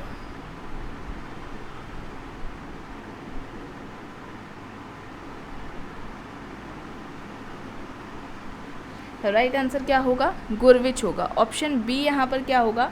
राइट होगा। और इनकी बुक क्या है? 20th सेंचुरी ऑफ सोशोलॉजी है, 1945 में बुक आती है, 20th सेंचुरी ऑफ सोशोलॉजी। और इसमें नियंत्रण के ये 3 प्रकार बताते हैं। जॉर्ज गुरविच ने 3 टाइप दिए हैं, ठीक है, 3 प्रकार बताए हैं सामाजिक नियंत्रण के। एक तो है संगठित सामाजिक नियंत्रण, दूसरा है असंगठित सामाजिक नियंत्रण और तीसरा है सहज सामाजिक नियंत्रण। अब जो संगठित सामाजिक नियंत्रण है उसमें क्या बताते हैं? इस नियंत्रण के अंतर्गत वे कहते हैं कि राज्य, कानून, शिक्षा के द्वारा नियंत्रण की बात करते हैं संगठित नियंत्रण में। और दूसरा जो असंगठित नियंत्रण है, असंगठित सामाजिक नियंत्रण है, उसमें वो जो प्राइमरी ग्रुप्स हैं ना, फैमिली है ना, परिवार, पड़ोस, जो मित्र समूह है, उसके ज़रिए बात करते हैं। तो ये असंगठित सामाजिक नियंत्रण के अंतर्गत आता है। और सहज नियंत्रण में ये कहते हैं गुरविच कि व्यक्ति स्वतः नियंत्रित हो जाता है इसमें, ठीक है। तो ऑप्शन बी यहाँ पर राइट होगा। नेक्स्ट है, निम्न में से किसने सामाजिक नियंत्रण को प्रत्यक्ष व अप्रत्यक्ष स्वरूपों का वर्णन किया है?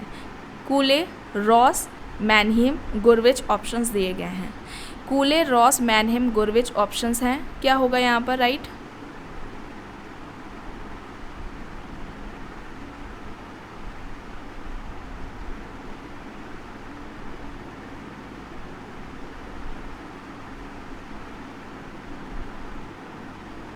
किसने बताए हैं?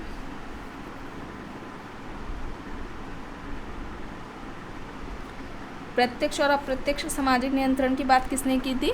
कॉल मैनहीम ने। तो ऑप्शन सी यहाँ पर क्या होगा? राइट होगा। नेक्स्ट है, मूलभूत व्यक्तित्व की अवधारणा किसने दी है? मूलभूत व्यक्तित्व, बेसिक पर्सनैलिटी का जो कॉन्सेप्ट है वो किसका रहा है?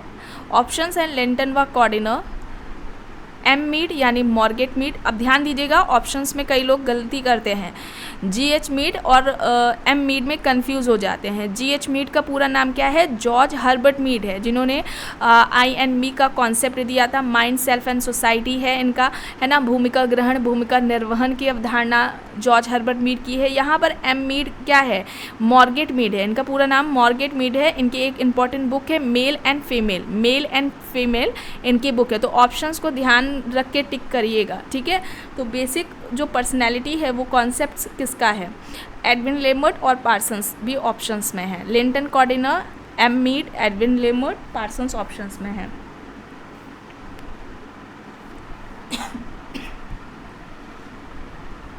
बेसिक पर्सनैलिटी किसका हो जाएगा? लिंटन एंड कॉर्डिनर का हो जाएगा। किसका हो जाएगा? लिंटन एंड कॉर्डिनर का हो जाएगा। अब इन्होंने क्या किया था? इन दोनों ने ही कई समाजों का अध्ययन किया था और अध्ययन करने के बाद ये निष्कर्ष देते हैं कि जो व्यक्ति होता है वो जिस किसी भी समाज में रह रहा है, जिस तरीके के समाज में रह रहा है, जिस तरह के समूह में रह रहा है, जिस तरीके के कल्चर में वो रहता है, तो वही सब यानी कि वही समाज, समूह, संस्कृति ही व्यक्ति के व्यक्तित्व का निर्धारण करती हैं कि व्यक्ति का व्यक्तित्व कैसा होगा, है ना। बोलते हैं ना कि संगति का असर पड़ता है, तो इनका ही यही तर्क था लिंटन एंड कॉर्डिनर ने कि व्यक्ति का व्यक्तित्व कैसा होगा ये निर्धारित करता है कि व्यक्ति किस समाज में, किस समूह में, किस संस्कृति में रह रहा है, ठीक है। तो ये याद रखिएगा, बेसिक पर्सनैलिटी का कॉन्सेप्ट लिंटन एंड कॉर्डिनर का है। नेक्स्ट है, किसी व्यक्ति द्वारा अपनी भूमिका प्रत्याशा के विपरीत व्यवहार करना कहलाता है। भूमिका प्रत्याशा के विपरीत व्यवहार करना क्या कहलाता है इनमें से? परिस्थिति अनियमितता, भूमिका तनाव, भूमिका दूरी या फिर पीड़ाकारी परिस्थिति। क्या हो जाएगा यहाँ पर?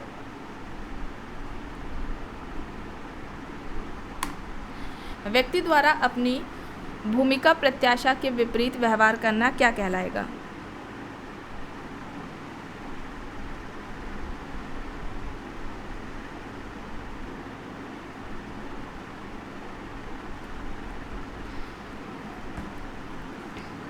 तो ये पीड़ाकारी परिस्थिति कहलाएगा, ठीक है। ऑप्शन डी यहाँ पर राइट हो जाएगा। और ये कॉन्सेप्ट रॉबर्ट बियरस्टेड का है, रॉबर्ट बियरस्टेड का ये कॉन्सेप्ट है।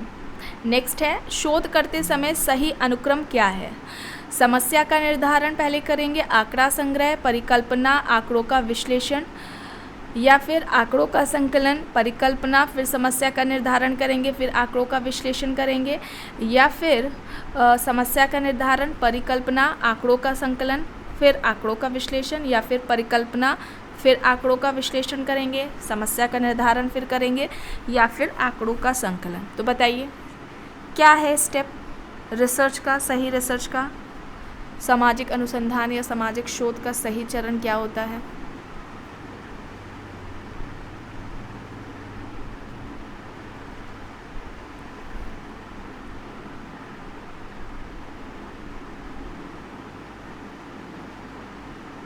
क्या होगा यहाँ पर बताइए?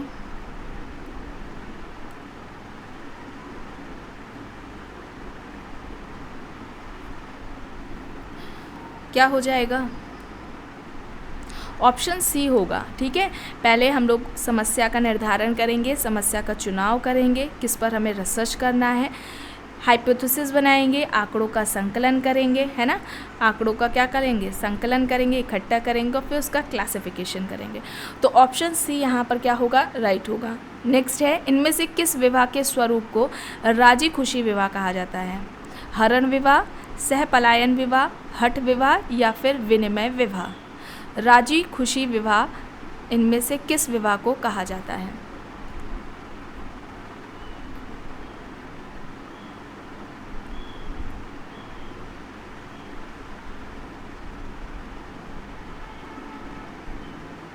क्या होगा यहाँ पर?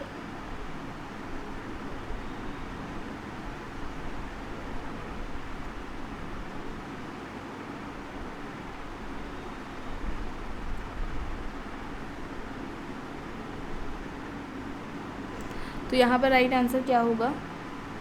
सहपलायन विवाह होगा। ऑप्शन बी यहाँ पर क्या होगा? राइट होगा, सहपलायन विवाह। ऑप्शन बी यहाँ पर राइट है। नेक्स्ट है सामाजिक आंदोलन रूढ़ियों में परिवर्तन के लिए अधिक या कम मात्रा में किया गया प्रयास है।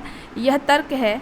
ऑप्शन है A R Desai, Turner, Merrill व एल्ड्रिच, एम एस राव। सामाजिक आंदोलन रूढ़ियों में परिवर्तन के लिए कम या अधिक मात्रा में किया गया प्रयास है।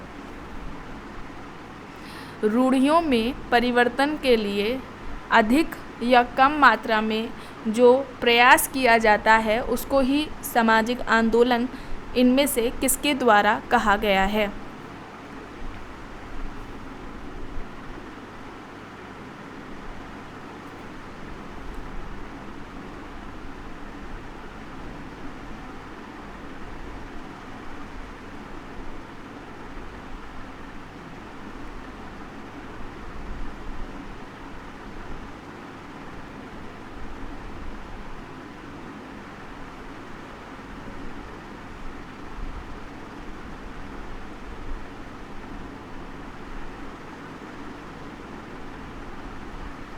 तो यहाँ पर मैरिल व एल्ड्रिच हो जाएगा। मैरिल व एल्ड्रिच ऑप्शन सी यहाँ पर क्या होगा?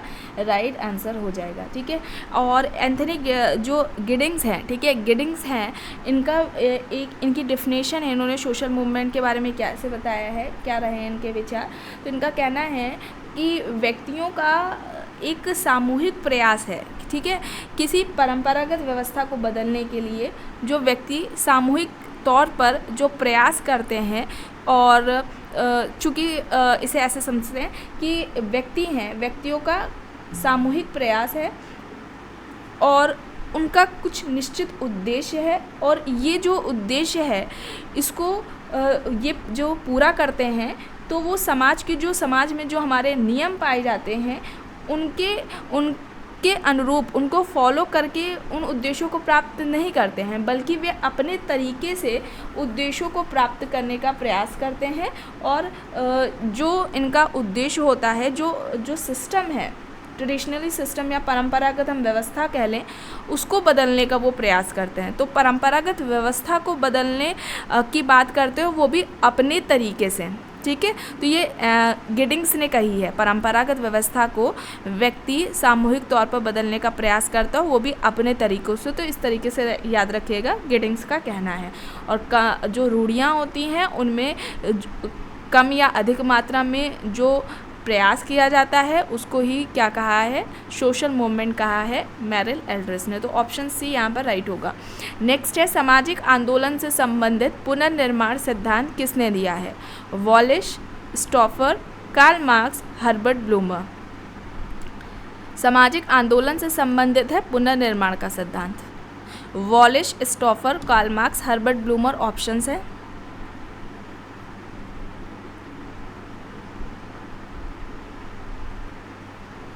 तो यहाँ पर ये किसका हो जाएगा? वॉलिश का हो जाएगा, ठीक है, वॉलिश का हो जाएगा। ऑप्शन ए यहाँ पर राइट होगा। और वॉलिश ने सामाजिक आंदोलन के 4 चरण बताए थे। सामाजिक आंदोलन के 4 चरणों की बात की थी। पहली बताया था इन्होंने सांस्कृतिक स्थिरता का चरण, दूसरा बताया था तनाव का काल, तीसरा था सांस्कृतिक विघटन का काल, ठीक है, तीसरा क्या हो जाएगा? सांस्कृतिक विघटन का काल, और चौथा बताया था उन्होंने पुनर्निर्माण का काल। तो यहाँ पर पुनर्निर्माण का जो सिद्धांत है सामाजिक आंदोलन से संबंधित है, वॉलिश ने दिया है। नेक्स्ट है निम्न में से किसने अनुसूचित जाति को बहिष्कृत जाति कहा है? Risley, Mahatma Gandhi, Hutton, Ghurye.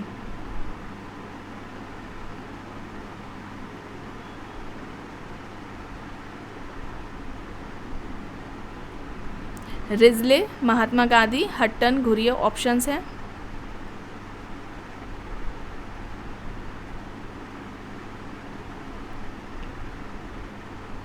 इनमें से किसने अनुसूचित जाति को बहिष्कृत जाति कहा है?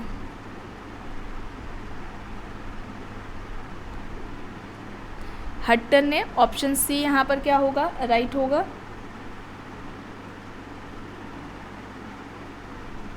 नेक्स्ट है, निम्न में से किसने बहिष्कृत हितकारिणी सभा का गठन किया है? बहिष्कृत हितकारिणी सभा का गठन किसने किया है? भीमराव अंबेडकर, हट्टन, श्री नारायण गुरु या फिर इनमें से कोई नहीं। बहिष्कृत हितकारिणी सभा का गठन किसके द्वारा किया गया? नेट के पेपर में पूछा गया है कई बार।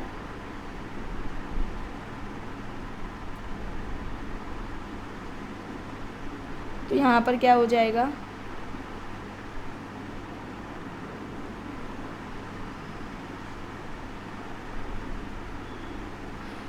भीमराव अंबेडकर।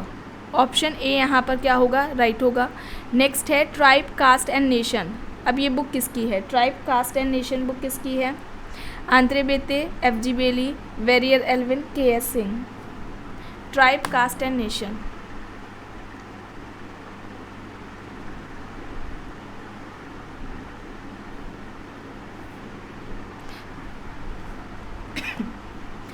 तो ये किसकी हो जाएगी? एफ.जी. बेली की हो जाएगी ये बुक। ऑप्शन बी यहाँ पर क्या होगा? राइट होगा।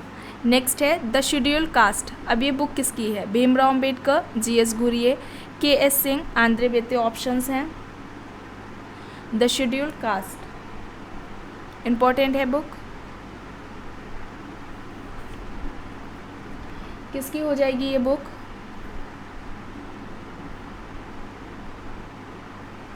के.एस. सिंह की हो जाएगी। ठीक है, के.एस. सिंह की हो जाएगी। ऑप्शन सी यहाँ पर क्या होगा? राइट होगा। नेक्स्ट है भारतीय संविधान के निम्न में से कौन से अनुच्छेद के तहत भारत में अल्पसंख्यकों के हितों की सुरक्षा की गारंटी दी गई है? अनुच्छेद 27-28, अनुच्छेद 29-30, अनुच्छेद 31-32 या फिर अनुच्छेद 33-34। संविधान का कौन सा अनुच्छेद है जिसमें अल्पसंख्यकों के हितों की सुरक्षा की बात की गई है?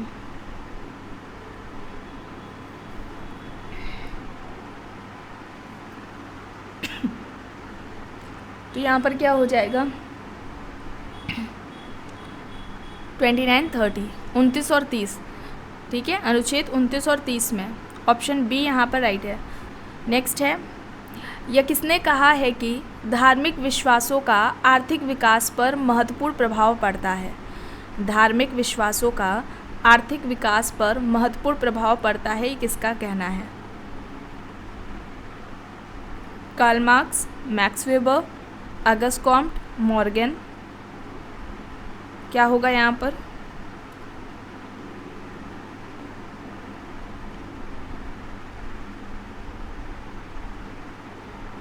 तो मैक्स वेबर का कहना था। ऑप्शन बी यहाँ पर क्या होगा? राइट आंसर हो जाएगा। सामाजिक क्रिया को समाजशास्त्र की ये विषय वस्तु बताते हैं। 4 प्रकार बताए थे सामाजिक क्रिया के। पहला परंपरागत क्रिया की बात करते हैं, दूसरा भावात्मक सामाजिक क्रिया, तीसरी मूल्यांकनात्मक सामाजिक क्रिया और लास्ट में तार्किक सामाजिक क्रिया की बात करते हैं। ठीक है, मैक्स वेबर ने 4 प्रकार की सामाजिक क्रिया की बात की थी। परंपरागत सामाजिक क्रिया, भावात्मक सामाजिक क्रिया, मूल्यांकनात्मक सामाजिक क्रिया और लास्ट में तार्किक सामाजिक क्रिया। तो ऑप्शन बी यहाँ पर क्या होगा? राइट होगा। नेक्स्ट है पार्सन्स के अनुसार व्यवस्था का निर्माण करने वाला तत्व क्या है? प्रकार, क्रिया, भूमिका, परिस्थिति। व्यवस्था का निर्माण करने वाला तत्व क्या है? पार्सन्स के 3 मेन कंट्रीब्यूशन रहे हैं सोशियोलॉजी में, समाजशास्त्र में। एक है सोशल सिस्टम, सामाजिक व्यवस्था, दूसरा है सोशल एक्शन, सामाजिक क्रिया, एंड थर्ड है फंक्शनलिज्म, प्रकारवाद। और सामाजिक जो व्यवस्था है उसका निर्माण करने वाला तत्व किसको बताते हैं? ये क्रिया को बताते हैं, एक्शन को बताते हैं। ऑप्शन बी यहाँ पर राइट है। और इनकी संस्थाकरण की अवधारणा भी रही है, संस्थाकरण की इन्होंने अवधारणा भी दी थी। तो ऑप्शन बी यहाँ पर राइट होगा। नेक्स्ट है निम्न में से ये ऑप्शन मुझे सही नहीं लग रहा है। ठीक है, आगे देख लेंगे। अगस्त कॉम्ट की मृत्यु कब हुई? ठीक है, अगस्त कॉम्ट की मृत्यु कब हुई थी? अब जो ऑप्शंस हैं 15 अगस्त 1851, 5 सितंबर 1857, 25 अक्टूबर 1859 या फिर 29 दिसंबर 1861 में। कब मृत्यु हुई थी अगस्त कॉम्ट की? इनका जन्म भी पूछा जाता है, मृत्यु भी पूछी जाती है। तो क्या हो जाएगा?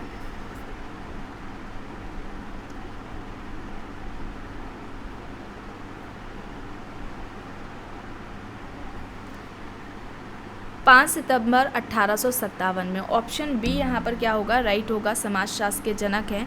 1838 में इन्होंने समाजशास्त्र शब्द दिया था, और उससे पहले समाजशास्त्र शब्द से पहले सोशल फिजिक्स दिया था। उसके बाद 1838 में सोशोलॉजी नाम दिया था। सेंट साइमन इनके गुरु हैं। विज्ञानों का वर्गीकरण दिया था, अभी आप लोगों को बताया गया। प्रत्यक्षवाद की भी अवधारणा इनकी रही है। नेक्स्ट है, भारतीय संविधान के किन अनुच्छेदों के अंतर्गत अनुसूचित जातियों एवं जनजातियों को लोकसभा एवं राज्य विधानसभाओं में आरक्षण की सीटें दी गई हैं? अनुच्छेद 230 और 232, अनुच्छेद 280 और 282, अनुच्छेद 330, 332 या फिर अनुच्छेद 380 और 382। अनुसूचित जाति और जनजातियों को, SC ST को लोकसभा और राज्य की विधानसभाओं में आरक्षण की जो सीटें दी गई हैं वो किस अनुच्छेद में वर्णन है? संविधान के किस अनुच्छेद में उसकी बात कही गई है? ये भी आपके नेट के पेपर में कई बार पूछा गया है। तो क्या हो जाएगा यहाँ पर? आर्टिकल 330 एंड 332, अनुच्छेद 330 और 332 हो जाएगा। ऑप्शन सी यहाँ पर राइट होगा। नेक्स्ट है, जनजाति है संपूर्ण समाज, आंशिक समाज, आंशिक संस्कृति समाज या फिर संपूर्ण एवं आंशिक समाज। क्या हो जाएगा यहाँ पर? जनजाति क्या है? संपूर्ण समाज, आंशिक समाज, आंशिक संस्कृति समाज या फिर संपूर्ण एवं आंशिक समाज।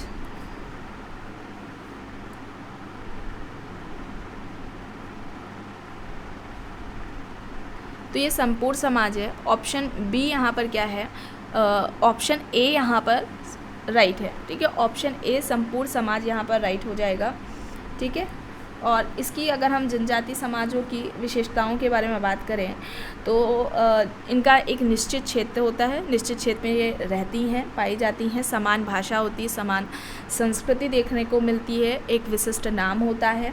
ठीक है, और अंतर्विवाहित समूह होते हैं। ये जनजाति में अंतर्विवाहित समूह देखने को मिलता है, अंतर्विवाह देखने को मिलता है। राजनीतिक संगठन भी पाया जाता है जिसमें नातेदारी व्यवस्था होती है, जो बड़े लोग होते हैं, बड़े बुजुर्ग, वे निर्णय लेते हैं। ठीक है, और इसके अलावा पारिवारिक व्यवस्था भी देखने को मिलती है, यानी कि मातृवंशीय समाज वो होगा जनजाति, या फिर पितृवंशीय जनजाति वो होगी। ठीक है, तो पारिवारिक व्यवस्था भी वहाँ पर देखने को मिलता है। युवा गृह पाया जाता है। ठीक है, तो ये सभी जो ट्राइबल सोसाइटी है उसमें कंप्लीट कराया गया है। तो ऑप्शन ए यहाँ पर क्या होगा? राइट होगा। नेक्स्ट है, टोडा मुख्यतः है एक, अब क्या है? पशुपालक समुदाय है, शिकारी समुदाय है, कृषि उन्मुख समुदाय है या फिर औद्योगिक श्रमिक समुदाय है? टोडा क्या है? टोडा एक जनजाति है ना? रिवर्स का अध्ययन रहा है इस पर, और ये क्या है? पशुपालक समुदाय है, पशुपालक जनजाति है। ट्राइबल सोसाइटी में सब कराया गया है कि कौन सी जनजाति कृषि कार्य करती है, स्थानांतरित कृषि करती है, पशु पालती है ना, सभी वहाँ पर बताया गया था। तो ऑप्शन ए यहाँ पर क्या होगा? राइट होगा। नेक्स्ट है, जाति व्यवस्था पर प्रथम क्रमबद्ध अध्ययन किया गया था। ऑप्शन है GS Ghurye, DN Majumdar, NK Bose, Radha कमल मुखर्जी। अब किसने जाति व्यवस्था पर पहला क्रमबद्ध अध्ययन किया है? सबसे पहला, सर्वप्रथम व्यवस्थित तरीके से जाति व्यवस्था की बात किसने की थी?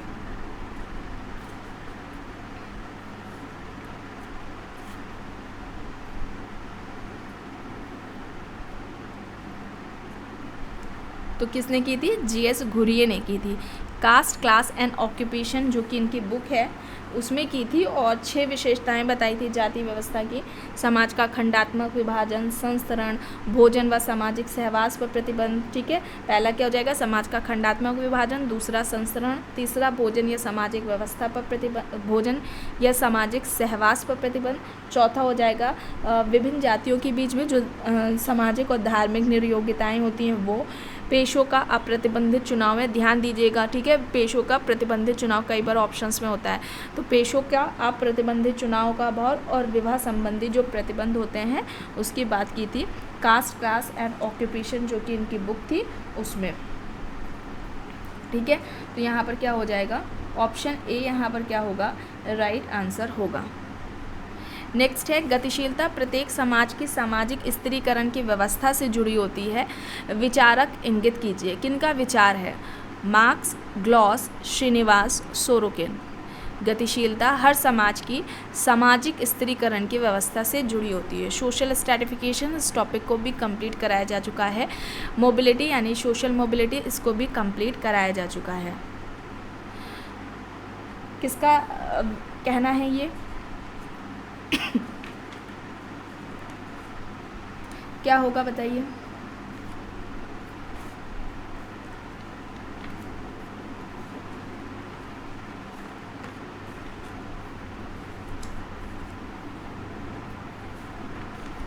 बताइए क्या होगा यहाँ पर।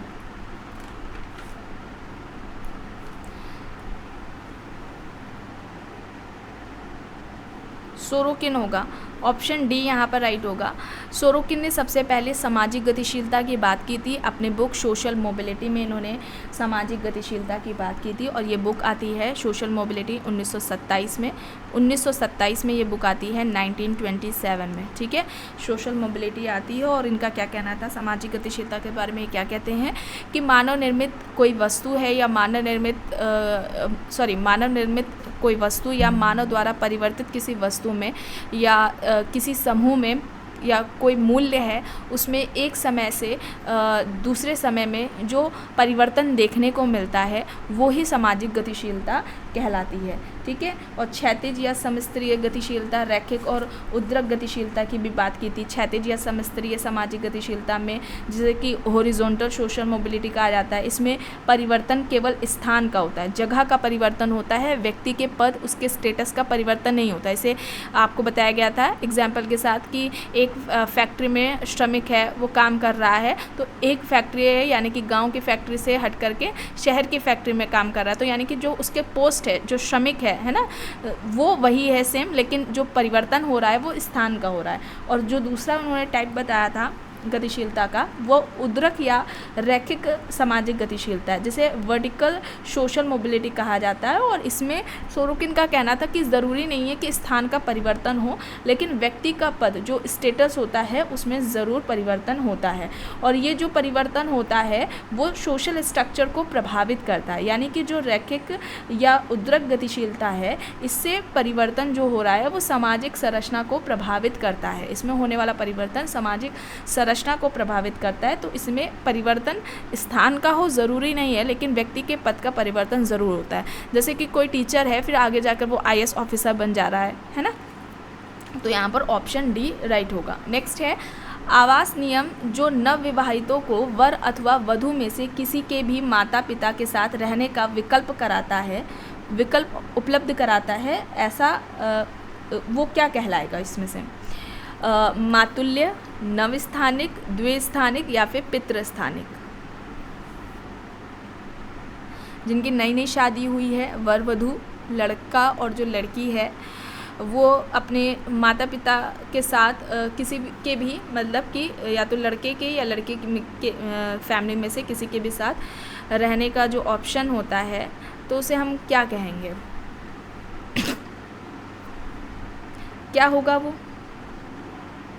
द्विस्थानिक होगा। ठीक है, क्या होगा, द्विस्थानिक होगा। ऑप्शन सी यहाँ पर क्या होगा, राइट होगा। नेक्स्ट है एकांतिक नाभिकीय परिवार।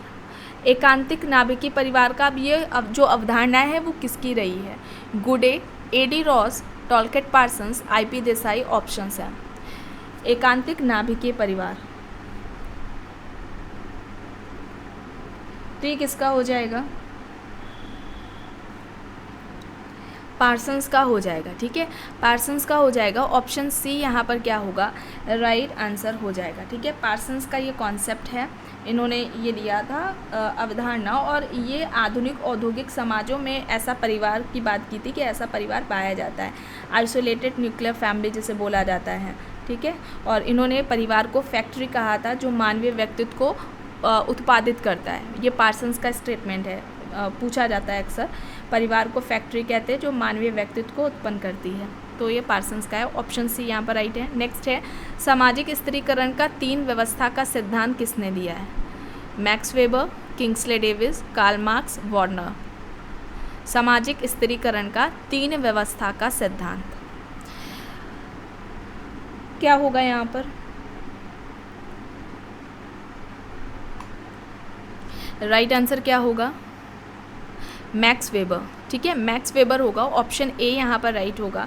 और मैक्स वेबर का जो सामाजिक स्त्रीकरण का सिद्धांत है वो बहुआयामी या बहुस्तरीय या त्रिआयामी कहलाता है। ठीक है, और उसमें क्लास, स्टेटस एंड पार्टी की बात करते हैं। ठीक है, और इनका जहाँ पर आर्थिक निर्धारणवादी कार्ल मार्क्स एक स्तरीय सिद्धांत देते हैं सामाजिक स्त्रीकरण का, वहीं पर मैक्स वेबर त्रिस्तरीय या त्रिआयामी देते हैं सामाजिक स्त्रीकरण का सिद्धांत। इसमें ये कहते हैं वेबर कि आर्थिक शक्ति से जो समाज है, वेबर का पहले आप ये सुनिए, समाज को वो क्या कहते हैं कि समाज की जो प्राणवायु है, केंद्रीय मुख्य बिंदु है, वो शक्ति है, पावर को बताते हैं। ठीक है, तो जो 3 तरह की शक्ति की बात करते हैं, आर्थिक शक्ति से वर्ग का निर्माण होता है, क्लास। ठीक है, आर्थिक शक्ति से क्लास का निर्माण होता है। जो राजनीतिक शक्ति होती है उससे स्टेटस ग्रुप का निर्माण होता है, और जो सोशल पावर होती है, सामाजिक शक्ति होती है, उससे दल का निर्माण होता है। ठीक है, तो class, status and a party की बात किसने की है? मैक्स वेबर ने की है। तो आज की वीडियो में बस इतना ही। आई होप ये आपको वीडियो पसंद आई होगी। अगर पसंद आई है तो प्लीज़ लाइक ज़रूर करिएगा, चैनल को सब्सक्राइब ज़रूर कर लीजिएगा अगर आप नए हैं, एंड इस वीडियो को जितना हो सके ज़्यादा से ज़्यादा लोगों के साथ शेयर भी ज़रूर करिएगा। Thank you.